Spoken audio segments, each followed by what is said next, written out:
any lady who achieves menopause will have a weight gain of 10 to 15%. लगभग आप ये लगाओ कि अगर कोई पहले 70 kg का था तो उसका at least 5 to 6 kgs weight gain inevitable है. And thighs and your mid section of the body सबसे ज़्यादा वेट वहीं पे आता है और विजिबल भी दिखता है ना. विजिबल भी दिखता है and you get very disturbed क्योंकि आजकल जो ज़माना है वो ज़ीरो साइज़ का है. Menopause is a change, it is a transition. So उस चेंज को हमें थॉटफुली कोप अप करना है, हमें माइंडफुली कोप अप करना है. पहले हम ये समझ गए कि ये होगा, अब इसको काउंटर करने के लिए कुछ एक्शंस हैं, कुछ चेंजेस हैं जो हमें अपने वे ऑफ लाइफ में लाने पड़ेंगे. नमस्कार, सेहतनामा देख रहे सभी दर्शकों का स्वागत. सबसे पहले गुजारिश, सेहतनामा को अगर अभी तक सब्सक्राइब नहीं किया तो सब्सक्राइब ज़रूर करिए. और आज एक बार फिर बात करेंगे मेनोपॉज से रिलेटेड प्रॉब्लम्स पर. मेनोपॉज की वीडियो आप पसंद कर रहे हैं, अगर अभी तक आपने नहीं देखी तो वो वीडियो देख सकते हैं, डिस्क्रिप्शन में वो वीडियो दी हुई है. मेनोपॉज के दौरान महिलाएं अचानक उनका वज़न बढ़ना शुरू हो जाता है. क्यों होता है और कैसे कंट्रोल कर सकते हैं, इसी पर बात एक बार फिर डॉक्टर सीमा हमारे साथ है. बहुत बहुत स्वागत एक बार फिर से डॉक्टर सीमा. सो मेनोपॉज, इस पर हम पहले चर्चा कर चुके हैं और वो वीडियो पसंद भी किया जा रहा है. मेनोपॉज से ही रिलेटेड टॉपिक है वज़न बढ़ना. एक तो वैसे ही मेनोपॉज के दौरान महिलाओं को बहुत सारी प्रॉब्लम्स होती हैं, हॉट फ्लैशेस हो रहे हैं, कभी मूड स्विंग हो रहा है, ऊपर से वज़न बढ़ना शुरू हो जाता है. ऐसा क्यों होता है? मेनोपॉज के दौरान वज़न क्यों बढ़ता है? राजेंद्र, जैसे आपने बिल्कुल ठीक बोला कि बहुत सारे हेल्थ रिलेटेड चेंजेस हर लेडी की लाइफ में आते हैं at the time of menopause.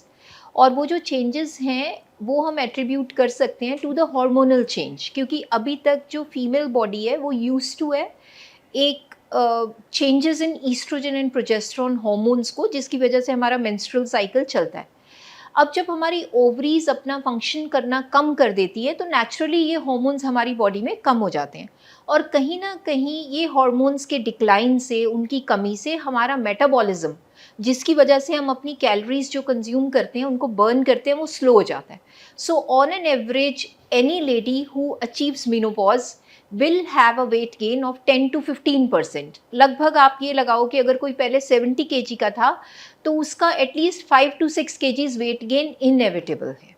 मतलब होगा ही होगा, बढ़ना ही बढ़ना. कुछ नहीं किया तो सबसे बड़ी बात डॉक्टर सीमा, वेट जो बढ़ता है वो इस पूरे एरिया में बढ़ता है जहाँ पे part of your body weight नहीं चाहती, पेट बिल्कुल निकलना शुरू हो जाता है. And thighs and your mid section of the body सबसे ज़्यादा वेट वहीं पे आता है और विजिबल भी दिखता है ना. विजिबल भी दिखता है and you get very disturbed क्योंकि आजकल जो ज़माना है वो ज़ीरो साइज़ का है.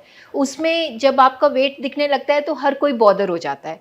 सो आई थिंक आज हम इसी चीज़ को डिस्कस करेंगे कि ये वेट गेन को हम कैसे प्रिवेंट कर सकते हैं एंड इज़ इट इनएविटेबल कि होना ही होना है या इसमें कुछ हम इंटरवेंशंस कर सकते हैं. अब वेट बढ़ रहा है, अब ये बढ़ा हुआ वज़न कितना नुकसान पहुंचाता है, कितनी कॉम्प्लिकेशंस क्रिएट करता है? सो जब हमारा वेट बढ़ता है ये हम कहते हैं कि इतना हार्मलेस नहीं है. ये मत सोचो कि ठीक है मोटे हो रहे हैं तो हो रहे हैं, बट उसके साथ ही पैकेज में कुछ कुछ चीज़ें हैं जो हमें फ्री में मिलती हैं ओवरवेट होने के साथ, ओबेसिटी के साथ. फर्स्ट इज कि diabetes. Many women who are overweight and obese, उनके अंदर डायबिटीज का रिस्क फैक्टर बढ़ जाता है. ये 40 के बाद जब आप मेनोपॉज के दौर से गुजर रहे हो. हाँ. And second is your cardiac और कोरोनरी प्रॉब्लम्स, जिसको हम कहते हैं ब्लड प्रेशर, हार्ट डिजीज. इसका इंसिडेंस भी बढ़ता है अगर हम ओवरवेट हो जाते हैं. एंड थर्ड वैसे ही लो सेल्फ एस्टीम, क्योंकि एज लेडीज हम इतने कॉन्शियस हैं और जैसे ही हम अननेसेसरी वेट गेन करते हैं हमारा सेल्फ एस्टीम लो होता है and we feel very depressed.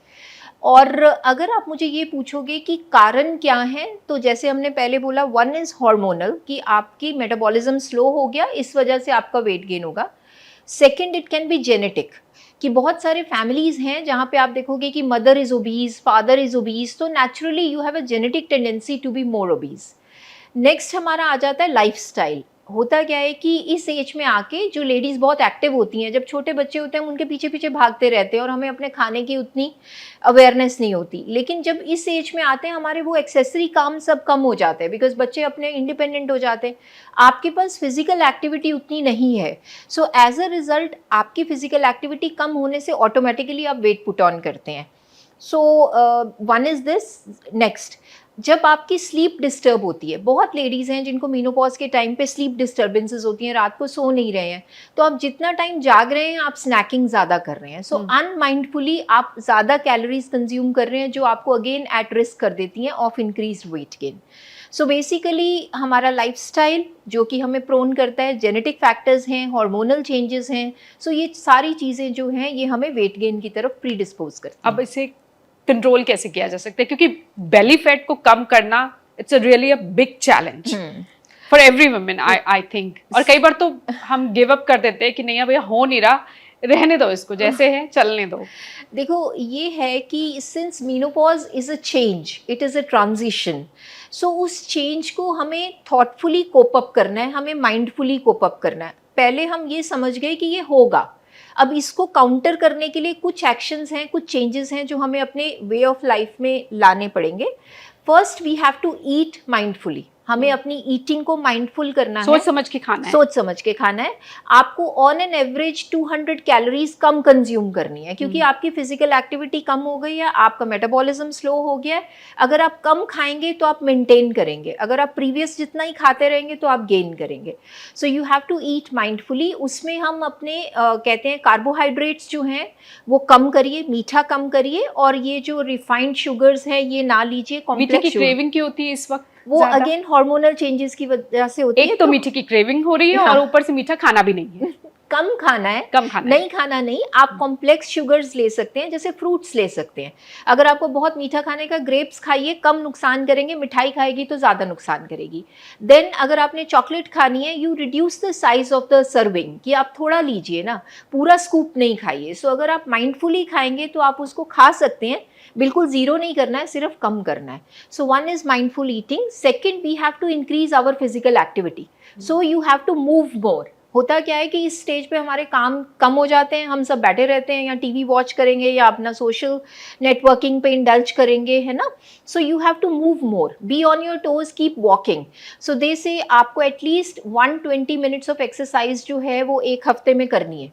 So 20 minutes every day is good enough. और बड़ा आसानी से आप 20 मिनट अपने लिए निकाल सकते हैं। अगर आपको लग रहा है कि पेट निकला जा रहा है, मोटे हो रहे हैं, तो 20 मिनट कोई ज्यादा नहीं है, 20 मिनट की वॉक की जा सकती है, और थोड़े बहुत एक्सरसाइज भी डेफिनेटली। व्हाई? बिकॉज देखिए अगेन इस एज में आके हमारा मसल मास जो है वो कम होने लगता है और फैट का टिश्यू जो है वो बढ़ने लगता है। सो जो मसल मास कम होने से भी आपका मेटाबॉलिज्म कम होगा। अगर आपकी बॉडी में मसल ज्यादा है, यंग बच्चों में जैसे मसल्स होते हैं एडोलेसेंस में, तो उनका मेटाबॉलिज्म इज फास्टर। इस एज में आके हमारे मसल्स वीक होते जाते हैं, फैट टिश्यू आ रहा है, तो मेटाबॉलिज्म कम हो गया।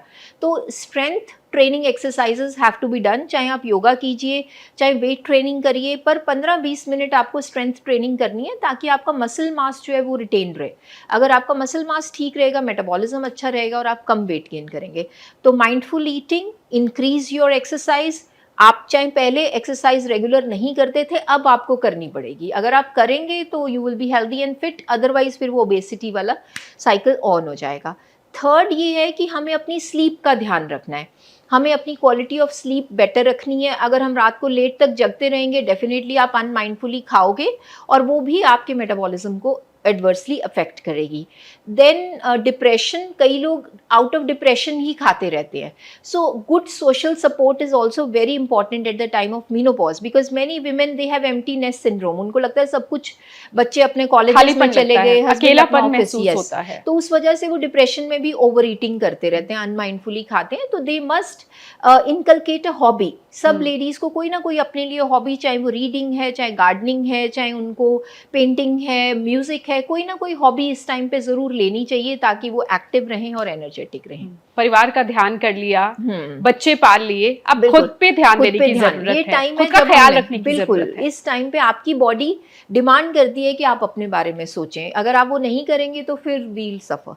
And last but not the least, there are few diseases, जैसे मैंने बोला थायराइड ज़रूर अपना ध्यान रखना चाहिए, बिकॉज थायराइड अगर ठीक से ग्लैंड फंक्शन नहीं करता, जिसको हम हाइपोथायरॉयडिज्म कहते हैं, तो उसमें भी आप वेट गेन करते हो, क्योंकि आपका मेटाबॉलिज्म जो है वो स्लो हो जाता है। So one must get screening for thyroid and sugar. ये दो चीज़ें हैं जो हमें इस एज में अपना ध्यान रखना है। आफ्टर 40 कह सकते हैं, आफ्टर 40, 45, एवरेज एज इंडिया में मेनोपॉज की 45 से 50 है। So we have to be active, we have to look after ourselves, और अगर हम ये सारी बातों का ध्यान रखेंगे तो we can fly with the wings of menopause. Menopause means me no pause, correct. You always say आप Yeah. हमेशा कहती रही हैं. हाँ. बहुत बहुत शुक्रिया डॉक्टर सीमा इस पूरी जानकारी के लिए. सो मी नो पॉज, रुकना नहीं है, अपना ख्याल रखना है. बेहद शुक्रिया सेहतनामा को देखने के लिए.